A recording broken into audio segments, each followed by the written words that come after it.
Revolusi Perancis. Latar belakang. Latar belakang meletusnya Revolusi Perancis pada dasarnya ialah untuk menentang kekuasaan raja yang absolut.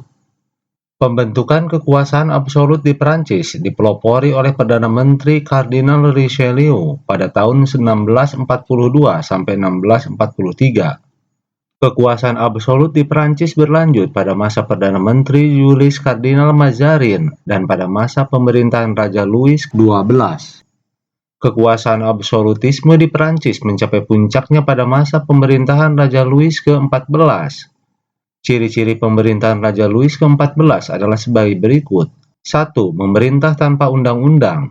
2. Memerintah tanpa dewan legislatif. 3. Memerintah tanpa kepastian hukum. 4. Memerintah tanpa anggaran biaya yang pasti. Dan yang kelima, memerintah tanpa dibatasi oleh kekuasaan apapun.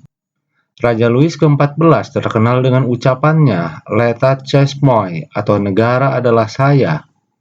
Dalam hal ini, Raja Louis ke-14 menempatkan dirinya sebagai seorang raja yang luar biasa dan pusat segala perhatian dengan membangun kehidupan istana yang penuh dengan kemewahan. Sikap absolutisme Raja Louis ke-14 sangat menyengsarakan rakyat Perancis. Adapun faktor-faktor yang mempengaruhi meletusnya Revolusi Perancis adalah sebagai berikut. 1. Sebab umum. 1. Pungutan pajak yang tinggi. 2. Utang negara terlalu banyak. 3. Adanya belangko surat penangkapan yang ditandatangani oleh raja. 4. Kebencian rakyat terhadap penjara Bastille. 2. Sebab khusus. Sikap permaisuri Raja Louis ke-16, yakni Maria Antoinette yang suka menghambur-hamburkan uang kerajaan di saat situasi ekonomi negara yang sulit. Jalannya revolusi. Situasi perpolitikan yang semakin panas mengakibatkan rakyat Perancis bangkit untuk menentang kekuasaan raja yang absolut. Klimaks dari situasi tersebut adalah penyerangan terhadap penjara Bastille tanggal 14 Juli 1789. Penjara Bastille merupakan lambang keabsolutan Raja Louis ke-16 dengan semboyan Revolusi Perancis, liberté, kebebasan, égalité, persamaan, dan fraternité, persaudaraan.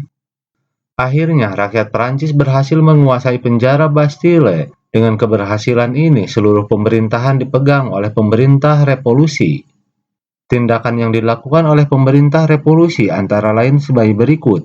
1. Membentuk pasukan keamanan nasional yang dipimpin oleh Jenderal Lafayette. 2. Menyusun majelis konstituante atau dewan rakyat. 3. Menghapus hak istimewa golongan bangsawan. 4. Menghapus pernyataan hak-hak manusia dan warga yang merupakan salah satu piagam tentang hak asasi manusia. Akhir revolusi.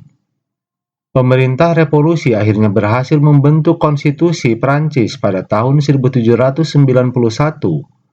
Maka sejak saat itu, Perancis menjadi sebuah negara yang berbentuk monarki konstitusi, kerajaan berundang-undang, yang berarti bahwa kekuasaan raja berada di bawah kekuasaan dewan dan segala kekuasaannya sudah diatur oleh undang-undang. Sementara itu, kaum revolusioner akhirnya berhasil menangkap Raja Louis ke-16 beserta istrinya, kemudian memenggal mereka pada tahun 1792.